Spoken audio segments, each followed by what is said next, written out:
Good afternoon friends, मैं हूं Neetu Gupta, spiritual life coach. आज हमारा भगवत गीता का 6 चैप्टर कंप्लीट होने जा रहा है और आज हम 46 और 47 वर्स को समझेंगे। लास्ट वीडियो में बहुत अच्छी अच्छी बातें समझी थी।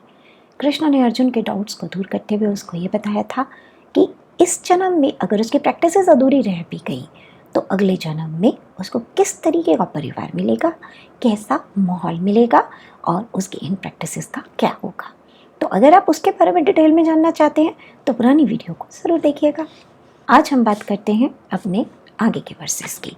तो कृष्ण कहते हैं, अर्जुन, एक जो सच्चा योगी होता है वो एक तपस्वी से हर तरह से बेहतर है, वो ज्ञानी से भी बेहतर है, यहाँ तक कि वो कर्मी से भी बेहतर है। इसलिए अर्जुन, तुम योगी बनो। और योगियों में भी जिसका मन, बुद्धि, सेंसेस पूरे तरीके से मुझ में रम चुके हैं, जो मेरे प्रति एक अटूट विश्वास रखते हैं और मुझ में आस्था रखते हैं, ऐसे लोगों को मैं सबसे उच्च श्रेणी का योगी मानता हूँ। तो तुम ऐसे बनो। तो हमेशा की तरह इन वर्सेस के अंदर भी बहुत गहराई है। समझते हैं क्या गहराई है वो। तो कृष्ण ने इसके अंदर मेनली 4 लोगों के बीच में कंपैरिजन बताया है। तो चलिए जानते हैं ये चारों क्या हैं। सबसे पहले तो है तपस्वी। तपस्वी कौन होता है? जो तपस्या करता है। मीन्स किसी चीज़ को पाने के लिए वो अपने आप को किसी चीज़ से दूर रखता है, यूजुअली मटेरियल चीज़ से। उसका इंटरेस्ट होता है स्पिरिचुअल डेवलपमेंट, मुक्ति पाना, और उसके लिए वो एक किस्म का डिसिप्लिन करता है जिसे वो अपनी साधना का नाम देता है। और उसके अंदर वो अपने आप को फिजिकल कंफर्ट से, प्लेजर से, संसार की हर एक खुशी देने वाली चीज से अपने आप को दूर रखता है। तो ये है तपस्या। तपस्वी को लगता है कि ऐसा करने से मुझे ईश्वर मिल जाएंगे और मुझे मुक्ति मिल जाएगी। दूसरा होता है ज्ञानी। अब ये ज्ञानी कौन है? जिसने सेल्फ की नॉलेज लेने के लिए जगह जगह से ज्ञान इकट्ठा किया है या किसी एक जगह से किया है। कहने का मतलब है उसके पास नॉलेज है। किताबें पढ़ के भी आ सकती है, यूट्यूब पर वीडियो देखकर भी आ सकती है, कैसे भी आ सकती है नॉलेज। तो बेसिकली वो इंसान ज्ञान के जरिए मुक्ति पाने की कोशिश कर रहा है। तीसरा कौन है? कर्मी। कर्मी कैसे वाला कर्मी? जो रिचुअलिस्टिक तरीके से कर्मों को परफॉर्म करता रहता है।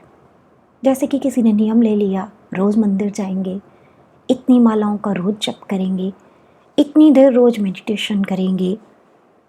कोई भी नियम पकड़ करके वो अपनी मुक्ति का रास्ता ढूंढ रहा होता है कि इतना चैरिटी करेंगे तो इससे हमारे गुड कर्मा क्रिएट होंगे और हमें मुक्ति मिलेगी। तो ये हो गया कर्मी। चौथा कौन है? योगी। ये योगी क्या है? अब ये योगी अगेन वो योगी नहीं है जिन्हें आप हमेशा से योगी समझते आ रहे हैं कि जिन्होंने ऑरेंज कलर के गेहूं रंग के कपड़े धारण कर लिए तो वो योगी बन गए। स्पिरिचुअल साधना जो है ना, वो कपड़ों से, वेशभूषाओं से, इन सबसे ना बहुत ऊपर होती है। कपड़े धारण कर लेने से, कोई पर्टिकुलर प्रैक्टिस करने से कोई इंसान स्पिरिचुअल है या स्पिरिचुअली इवॉल्व है, ऐसी कोई स्टैंप नहीं लगती। ये बात आपको पता होनी चाहिए। वो योगी आप में से भी कोई हो सकता है। इसके लिए ज़रूरी है पहले आप योगी शब्द का प्रॉपर मीनिंग समझें। योगी मीन्स जो योग करने के रास्ते पर है। जो योग करने के रास्ते पर है मीन्स वो पहले तो अपनी आत्मा से अपना योग करेगा, यानी कि अपने जो ईगो सेल्फ है, जो सेपरेटेड उसका पार्ट है, जो दुनिया में आकर उसने अपनी फेक आइडेंटिटी को रियल मान लिया, तो पहले तो वो उससे आत्मा का योग कराएगा। जब उसको अपनी आत्मा मिल गई तो अब वो इस आत्मा का योग परमात्मा से, यानी कि जहां से आत्मा आई है, जो उसका सोर्स है, उससे कराएगा। तो योगी ये होता है। अब ये योगी करता क्या है? इस योग को करने के लिए उसके पास आत्मज्ञान होना बहुत ज़्यादा ज़रूरी है। तो वो आत्मज्ञान को पहले संचित करता है, इकट्ठा करता है। जब उसको ये ज्ञान मिल जाता है, अब उसका अगला काम क्या होता है? उसका अगला काम होता है इस ज्ञान को इस्तेमाल करे और इसकी मदद से उसके जो कर्मास उसने बना लिए हैं, जिनके अंदर वो ट्रैप हो गया है इस दुनिया के अंदर, उन कर्मास को एक एक एक एक करके खत्म करे। तो जो सच्चा योगी है वो अपने ज्ञान का अहंकार नहीं करता। उसका ज्ञान किसी को बताने के लिए नहीं है कि मैंने ये पढ़ा, ये सीखा, ये मुझे आता है, इससे कोई मतलब ही नहीं है। तो योगी इस तरह से ज्ञान का इस्तेमाल करता है अपनी उन्नति के लिए और दूसरों की उन्नति के लिए, किसी अहंकार के लिए, किसी बड़प्पन के लिए, किसी शो ऑफ के लिए नहीं करता। अब जब उसके पास एक राइट अप्रोच है, राइट ज्ञान है, गॉड से कनेक्ट भी हो रहा है वो, तो वो गॉड की मदद से वन बाय वन करके अपने कर्मों को न्यूट्रलाइज करता जाता है, साथ साथ अपने ऊपर कंटिन्यूस काम करता जाता है। क्योंकि अल्टीमेटली ये जर्नी जहाँ पर एंड होगी ना, वो पॉइंट है जब हम ट्रांसफॉर्म हो जाएंगे। किसमें? जिसमें हम आए थे। हम तो हमेशा से लाइट हैं, लाइट पार्टिकल से बने हैं। जब दुनिया में आए थे इतना सा भी दोष नहीं था हमारे अंदर, पर दुनिया में आकर तरह तरह के दोष, कर्मा, बीमारियाँ, थॉट फॉर्म्स, बिलीव्स, पता नहीं क्या क्या बना करके अपने साथ जोड़ दिया। तो दुनिया से जब जाएंगे तो तभी जाएंगे जब यहाँ का सारा यहीं छोड़ना पड़ेगा हमें पहले। तो सच्चा योगी एक्चुअली में इसके ऊपर काम करता रहता है। इसको हीलिंग भी कहते हैं कि डे बाय डे आप अपने अंदर आए हुए दोषों से अपने आप को मुक्त कराते जा रहे हो। ये दोष बहुत सारे होते हैं, आपके डर भी हो सकते हैं, बहुत सारी ऐसी चीज़ें जो एक्चुअली आपकी आत्मा का स्वभाव नहीं है, लेकिन फिर भी आपका हिस्सा बन चुका है। तो कृष्ण कहते हैं योगी हर तरीके से तपस्वी से बेहतर है। तपस्वी सिर्फ तपस्या कर रहा है, उसके पास भले ही ज्ञान है या नहीं है, उसको कर्म न्यूट्रलाइज करने से कोई मतलब नहीं हो रहा। वो सिर्फ साधनाएं करके भगवान को खुश करने की कोशिश कर रहा है। सच्ची बात बताऊं तो भगवान हमेशा खुश ही रहते हैं हमसे, कभी नाराज होते नहीं हैं। हमें कोई भगवान को ना अलग से वैसे खुश करने की कोई भी ज़रूरत नहीं होती। मैं एक बात मानती हूँ, भगवान को अगर खुश करना है तो बस भगवान के गुण अपने अंदर उतारते जाओ, बस भगवान खुश हैं। कोई भी पेरेंट्स अपने बच्चे से सिर्फ इतना चाहते हैं कि उसके अंदर अच्छे संस्कार हो, वो बुराई से अपने आप को बचा कर चले। तो बस ऐसा ही भगवान भी चाहते हैं। तो इसके लिए हमें कोई तपस्याएं करने की एक्चुअली में ज़रूरत नहीं है। एक योगी की सच्ची तपस्या क्या होती है? बस अपने आप को बुराई से दूर रखो, हर चीज़ में अवेकन रहो कि आप कुछ गलत तो नहीं कर रहे।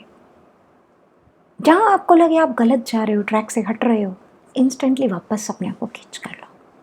बस यही है आपकी साधना। इसके लिए आपको कोई अलग से जप तप करने की कोई ज़रूरत नहीं है। तो कृष्ण कहते हैं योगी तपस्वी से बेहतर है, क्योंकि योगी अपने आप को रिस्ट्रेन कर रहा है गलत चीज़ों से, लेकिन एक समझ के साथ, नॉलेज के साथ, और साथ साथ वो अपने कर्मों पर भी बराबर काम करता जा रहा है। दूसरा इसका कंपैरिजन है ज्ञानी से। अब एक ज्ञानी व्यक्ति क्या कर रहा है? वो जगह जगह से ज्ञान को अर्जित कर रहा है, जहाँ से भी उसको लगता है मुझे ज्ञान मिल सकता है, कुछ और जानने को मिल सकता है। मैं बहुत से लोगों को देखती हूँ, उनको इस बात से मतलब नहीं है इस ज्ञान की गहराई क्या है, उनको मतलब ये है कि ऐसा ऐसा वहाँ लिखा था तो ऐसा ऐसा हुआ है। इसका मतलब ज्ञानी बेसिकली इसमें अटका होता है, क्योंकि उसने जहाँ से ज्ञान अर्जित किया है वो अपने ज्ञान को कभी चैलेंज नहीं करता। उसको लगता है ये अर्जित हो गया, बस अब यही मेरा अल्टीमेट ट्रुथ है।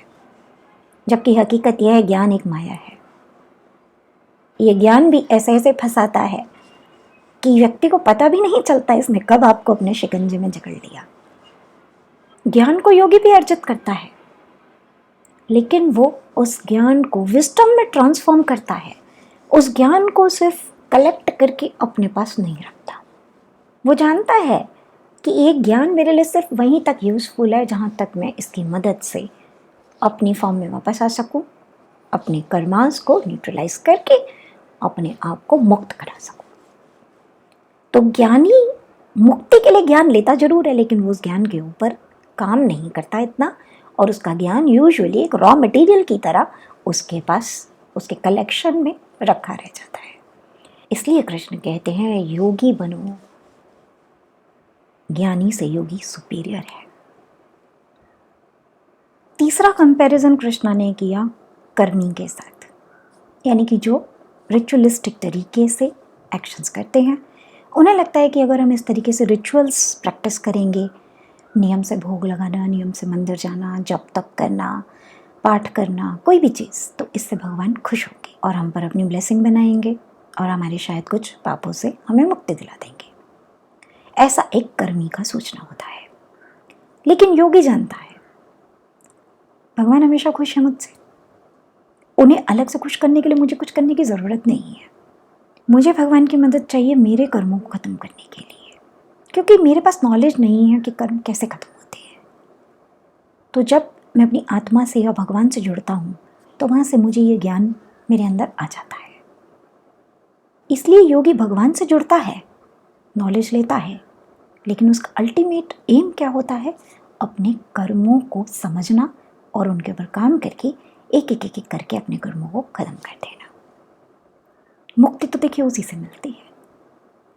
हम भगवान को खुश कर देंगे, कितना खुश कर देंगे, क्या होगा उससे?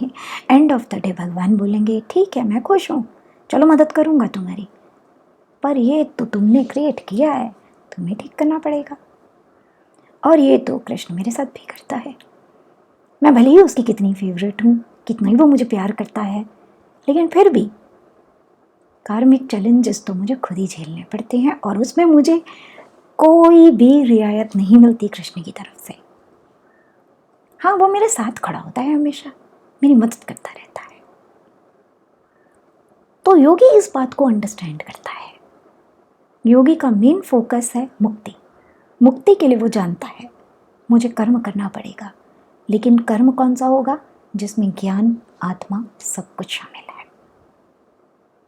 इसलिए कृष्ण कहते हैं योगी बनो अर्जुन, योगी ज्ञान लो, कर्म करो, मगर तुम्हारा हर कर्म तुम्हें मुक्त कराने वाला होना चाहिए। आगे कृष्ण ये भी कहते हैं कि जो योगी हैं उनमें भी जो सबसे श्रेष्ठ योगी है, जिसको कृष्ण सबसे ज़्यादा श्रेष्ठ कहते हैं, वो कौन है?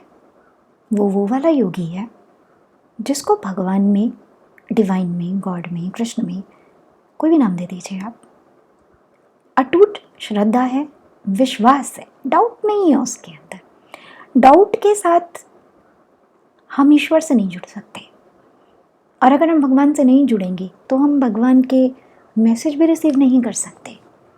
हम नहीं समझ सकते कि वो हमें क्या गाइडेंस देने की कोशिश कर रहे हैं।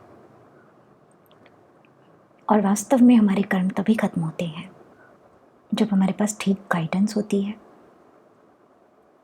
जिसके ऊपर हम काम कर सकें। तो कृष्ण कहते हैं ऐसा योगी बनो जिसका मन पूरे तरीके से मुझ में एब्जॉर्ब हो चुका है, जिसकी बुद्धि मुझ में एब्जॉर्ब हो चुकी है।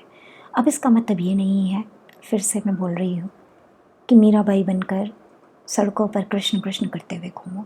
इससे कुछ हासिल नहीं होना, कुछ हासिल नहीं होना। ऐसे नहीं रमना भगवान में। रमना है ऐसे कि जब जो बात सोच रहे हो, फील कर रहे हो, कोई भी एक्शन ले रहे हो, उस समय आपको डिवाइन का ख्याल रहे।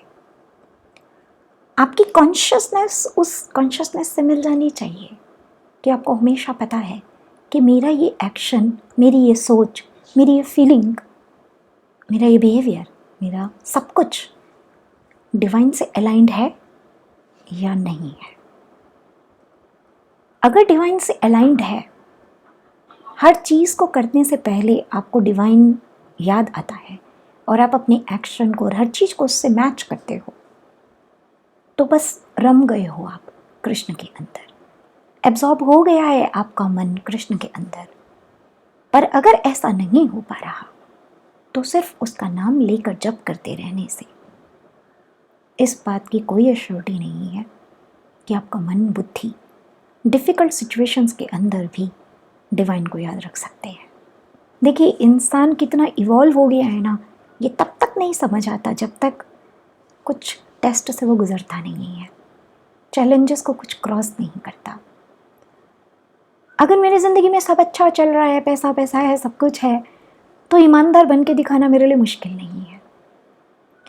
पर जब जेब में पैसे नहीं है, पेट में भूख लगी है, उस समय पर ईमानदार बन के दिखाना एक चैलेंज है। और उसी समय पर पता चलता है आपकी स्पिरिट कितनी स्ट्रांग हो गई और कितनी कमज़ोर है। इसलिए योगी अपने आप को इस सब के लिए तैयार करता है कि कैसे भी परिस्थिति होगी, मैं उसके अंदर भी अपने डिवाइन सेल्फ को, अपने डिवाइन नेचर को, अपनी कृष्णा कॉन्शियसनेस को भूलूंगा नहीं, उससे भटकूंगा नहीं। इसलिए कृष्ण कहते हैं ये सर्वोत्तम है, सबसे ऊपर का इसी का दर्जा है।